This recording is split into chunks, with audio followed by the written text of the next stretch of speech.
that message from the Iranians? Well, not directly, but I'm not surprised. I mean, they want to continue to have these fake talks in which they lie, they cheat, they string the U.S. along, and we have very solid intel on that. But of course, they want to keep on building their nuclear weapons and building their mass ballistic missile arsenal, which they're firing at our people.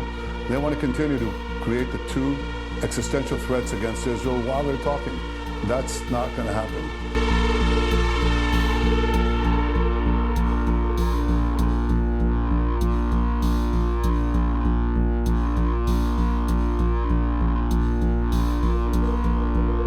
They've done, and most importantly, I want to congratulate the great American patriots who flew those magnificent machines tonight, and all of the United States military on an operation the likes of which the world has not seen in many, many decades.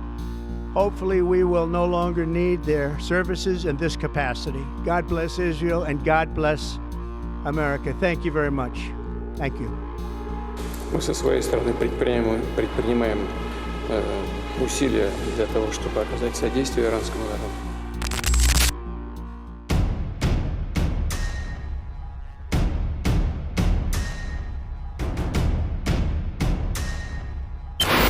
Jangan salah, perang antara Iran sama Israel ini bukan tentang urusan dua negara aja, tapi juga bisa jadi percikan perang dunia ketiga.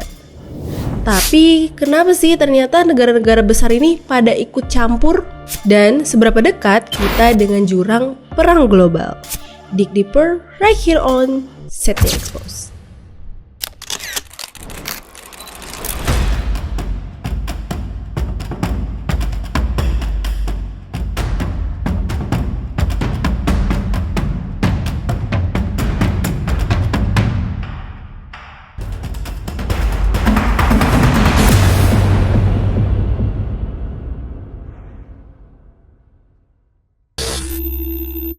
Oke, kalau ngomongin konflik antara Iran sama Israel ini bukan cerita baru ya.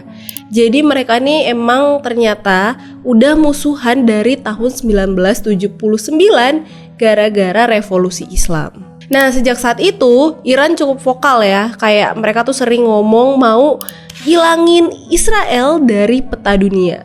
Nah, di sisi lain nih, Israel juga udah mulai curiga sama Iran. Jadi dari dulu Israel nih udah curiga sama Iran kalau Iran ini punya nuklir.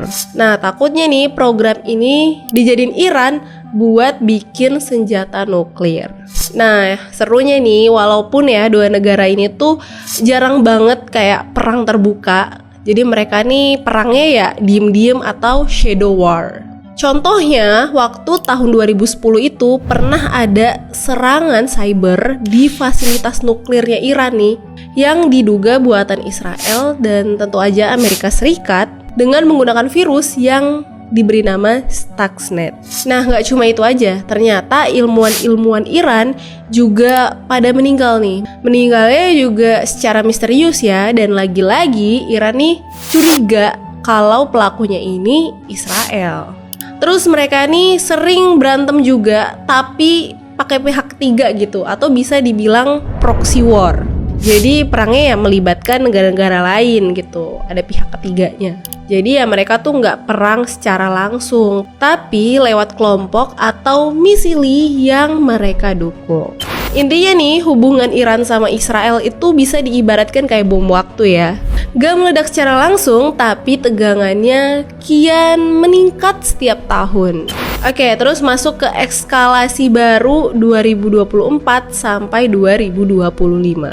Oke, jadi puncak ketegangan antara Iran sama Israel nih mulai meletup di bulan April tahun 2024, tepatnya saat Israel ngebom konsulat Iran di Damaskus, Suriah. Nah, for your information, jadi konsulat ini secara hukum internasional udah dianggap sebagai wilayah kedaulatannya Iran.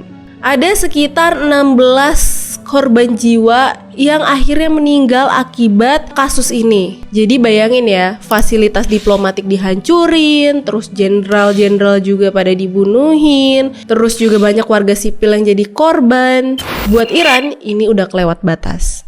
Gak heran ya, beberapa hari kemudian akhirnya Iran melakukan serangan balasan yang diberi nama Operation True Promise 2. Jadi ini tuh serangan besar-besaran yang menggunakan rudal atau bisa dibilang ratusan rudal dan drone juga ke wilayah Israel. Dan ini jadi salah satu momen pertama dalam sejarah Iran melakukan penyerangan langsung secara terbuka ke wilayah Israel. Oke, masuk ke puncak konflik Operation Rising Lion. Nah, kalau di konflik sebelumnya nih memanas, ternyata di tahun 2025 konflik ini ibaratnya kayak bom ya, langsung meledak. Tepatnya pada tanggal 13 Juni, akhirnya Israel ngeluncurin serangan paling besar, paling berani dalam sejarah konflik ini. Serangan ini diberi nama Rising Lion Operation. Bayangin aja, dalam satu malam Israel bisa ngirim 200 jet tempur untuk menghantam sekitar 100 wilayah strategis di Iran. Gak cuma asal ngebom aja, mereka tuh bener-bener nargetin titik vital yang berada di wilayah Iran, seperti fasilitas nuklir penting kayak Natanz, Arak, dan Isfahan. Terus juga ada pabrik rudal, markas besar IRGC alias pasukan elit Iran, sampai ke bunker-bunker rahasia yang katanya dipakai buat ngembangin teknologi nuklir. Tapi nggak berhenti di situ aja, karena ternyata di balik layar Mossad atau intelijennya Israel nih juga ikut turun tangan. Ternyata mereka diem-diem ngelakuin operasi rahasia nih, seperti infiltrasi atau penyusupan drone, terus juga pembunuhan ilmuwan-ilmuwan penting, sampai bahkan mengeliminasi komandan tertinggi IRGC yang dianggap punya peran penting dalam program nuklir Iran. Dan sampai di titik ini akhirnya banyak yang bertanya-tanya nih, jadi ini tuh kira-kira ini perang terbuka atau langkah awal menuju perang dunia ketiga? Setelah dihantam abis-abisan nih sama Israel di pertengahan bulan Juni tahun 2025, akhirnya Iran gak tinggal diam. Dan ada satu hal juga ini yang sempet bikin geger dunia, yaitu saat Iran akhirnya mengibarkan bendera merah di atas Masjid Jamkaran di kota suci Qom. Ini tuh bukan sekedar seremoni ya, tapi lebih ke tradisi Syiah, di mana bendera merah itu sebagai simbol pembalasan terhadap darah yang telah tumpah. Biasanya bendera ini dikibarkan saat mereka ingin menegaskan kalau mereka ingin balas dendam. Jadi setelah bendera ini dikibarkan, seluruh dunia geger ya, dan udah mulai paham kalau ternyata Iran nih benar-benar udah ngasih sinyal keras kalau mereka siap perang habis-habisan. Setelah Israel meluncurkan Rising Lion Operation tadi nih pada pertengahan bulan Juni, akhirnya Iran gak tinggal diam. Dan hanya selang beberapa jam, akhirnya mereka melakukan penyerangan balasan besar-besaran dengan nama True Promise 3 Operation. Dan ini bukan serangan biasa. Iran meluncurkan lebih dari 150 hingga 200 rudal balistik, ditambah sekitar 100 hingga 150 rudal Shahid yang semuanya dilepaskan dalam beberapa gelombang sepanjang malam. Sasarannya langsung ke jantung pertahanan dan pusat populasi seperti Tel Aviv, Haifa, dan bahkan markas militer Kiryat HQ yang merupakan pusat komando militer Israel. Lalu bagaimana sih Israel merespon? Israel langsung mengaktifkan sistem pertahanan udaranya seperti Iron Dome dan David Sling. Tapi kali ini mereka nggak sendiri ya. Seperti biasa, Israel ini kan kayak anak bawangnya Amerika ya. Jadi penyerangan ini Israel benar-benar dibantu penuh oleh Amerika Serikat yang juga ikut menembak jatuh rudal-rudal yang masuk ke wilayah Israel. Akibat serangan ini, ada sekitar 22 hingga 63 orang yang terluka. Bahkan beberapa rumah sakit, gedung kantor, dan juga markas militer yang akhirnya kena juga nih dampak dari penyerangan Iran ke Israel ini. Gak cuma itu aja ya, sirine juga terdengar nih non-stop di wilayah Tel Aviv, terus juga di wilayah Yerusalem, sampai ke Amman, Yordania. Saat penyerangan, warga berlari ketakutan, mereka lari semuanya ke bunker-bunker pertahanan, sampai akhirnya suasana juga jadi chaos dan mencekam banget di sana. Karena ini tuh bener-bener serangan terbesar yang pernah Iran lakukan ke Israel. Ratusan rudal dan drone diluncurkan sekaligus, menunjukkan Iran benar-benar serius, bukan cuma gertak sambal aja. Akhirnya dari kasus ini kan menjadi perhatian global ya. Akhirnya negara-negara lain juga ikut turun tangan, karena kalau nggak dikendalikan, konflik ini tuh bisa merembet sampai ke skala global. Nah, di tengah panasnya konflik antara Iran sama Israel nih, kan jadi perhatian dunia ya akhirnya. Banyak negara-negara yang akhirnya turun tangan dan memberi pesan yang cukup jelas. Jadi pesannya ini mereka meminta untuk Amerika Serikat nggak ikut campur terlalu jauh ke dalam konflik Iran dengan Israel ini. Wakil Menteri Luar Negeri Rusia, Sergei Ryabkov, Rusia menegaskan US untuk tidak ikut campur membantu Israel karena dampaknya itu bisa benar-benar mengguncang Timur Tengah. Serangan itu bisa beresiko memicu bencana nuklir. Cina dan pemimpin Eropa lainnya seperti Inggris, Prancis, Jerman, udah pasti ya mereka juga nggak tinggal diam. Mereka menyerukan deeskalasi dan meminta Amerika Serikat buat nggak ikut campur terlalu jauh atas konflik ini. Karena mereka menganggap kalau misalkan si US atau Amerika Serikat ini ikut campur ke dalam konflik ini justru bisa makin memperkeruh suasana. Menurut mereka, campur tangannya Amerika bisa memperluas konflik, bukan malah menyelesaikan konflik. Korea Utara juga mengutuk serangan udara Amerika Serikat ke Iran karena itu dianggap sebagai pelanggaran berat terhadap hak kedaulatan dan keamanan negara berdaulat. Bahkan Ayatollah Khamenei, pemimpin tertinggi Iran, menyampaikan pesan kepada Amerika, kalau kalian ikut campur bakal ada dampak yang gak bisa diperbaiki. Wah, gila sih. Ini tuh bukan pesan yang sekedar main-main aja ya, tapi benar-benar peringatan serius soal eskalasi besar.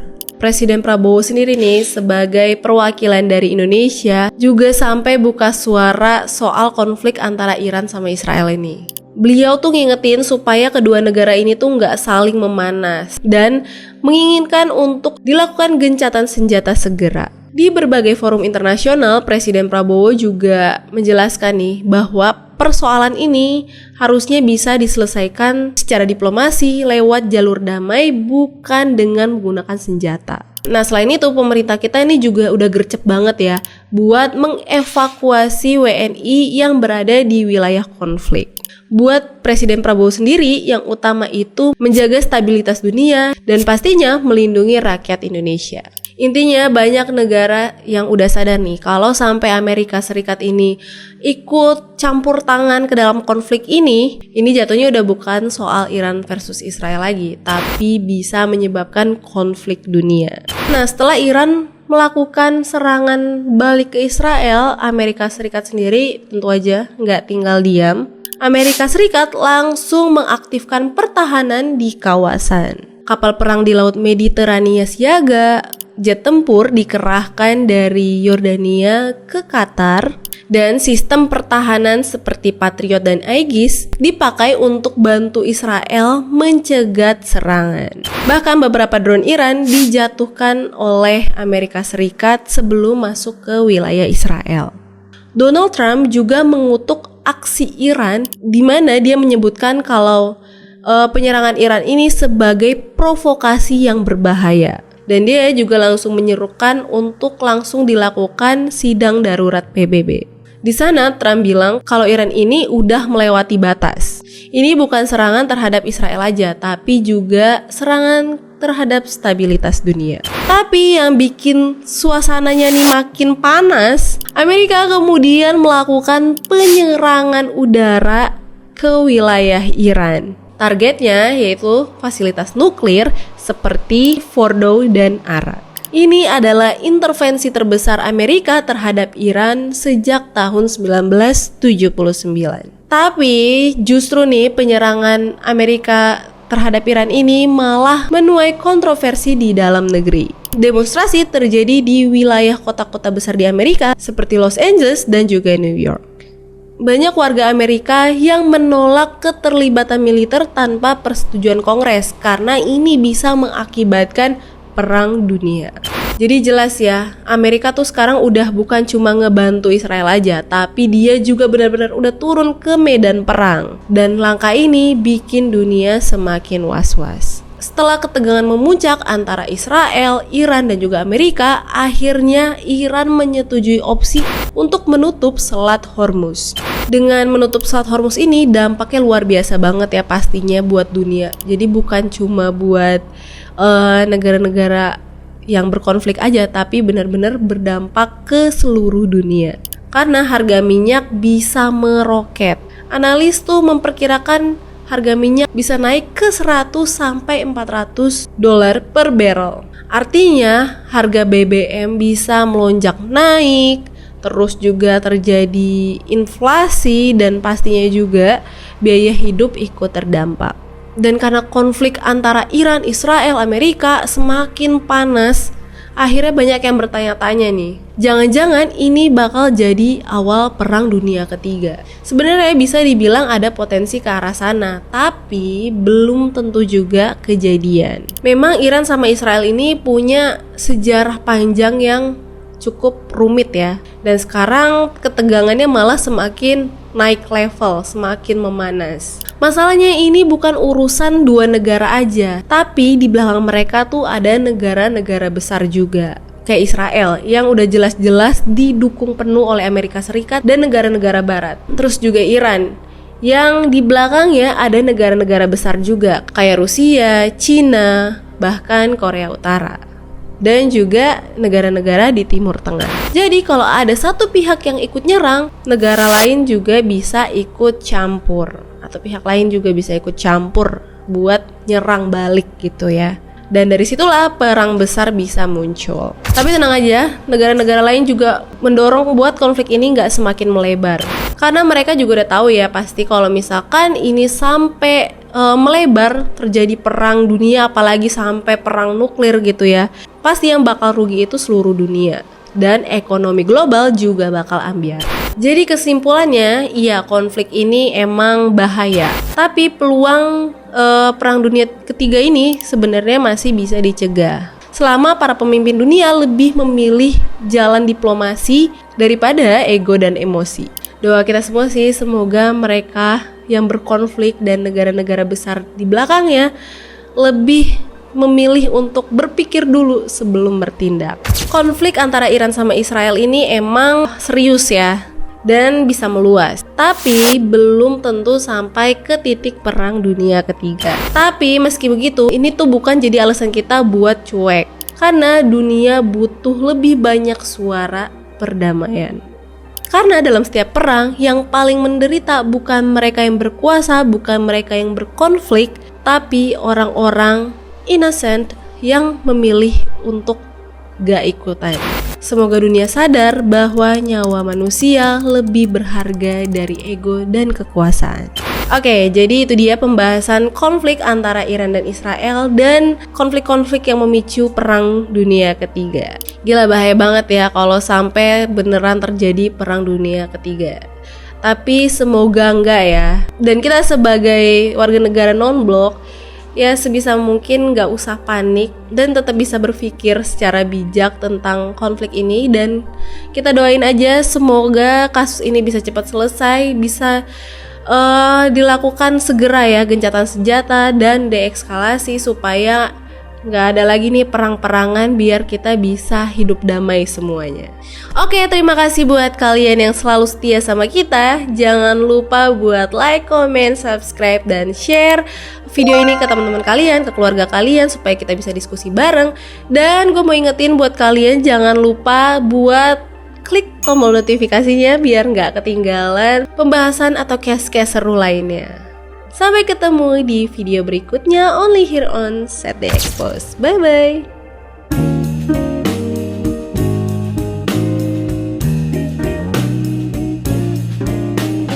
Jangan sampai ada kejadian perang lah.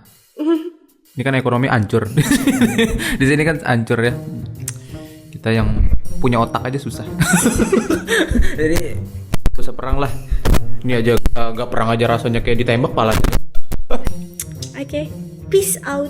Bayangin aja, dalam satu malam Israel anjrit, sasarannya langsung ke pusat jantung. Ke jantung pusat jantung sih.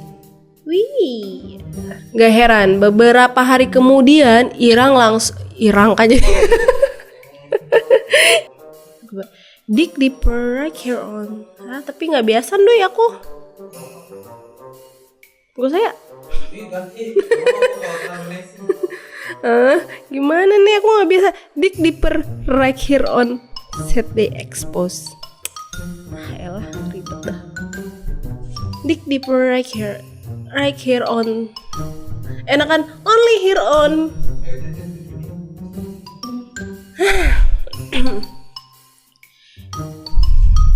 Kok kayak nggak ngerasa di tengah ya?